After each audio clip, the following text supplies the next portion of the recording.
everyone, welcome back to our channel How to Tutorials. If you have got crypto in your Zengo wallet and want to send it somewhere quickly and safely, here's how. First, launch the Zengo wallet app on your phone and unlock it using your biometric scan.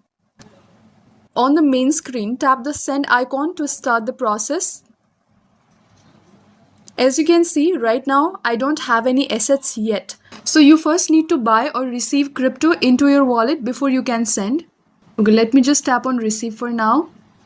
And here select which crypto you want to send, like USDT, BTC, ETH from the list. Let me go with Ethereum for now. And type the amount to send and paste or scan the recipient's wallet address. Double check that the address matches the correct blockchain network. Zengo will request facial verification or fingerprint to confirm the transaction. Approve it.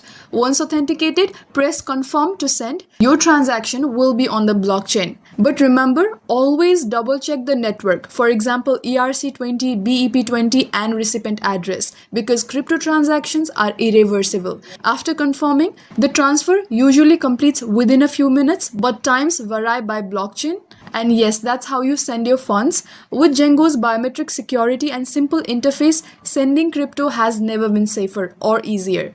If this video helped, drop a like and follow for more crypto tutorials. Thank you for watching, and I will see you in the next one.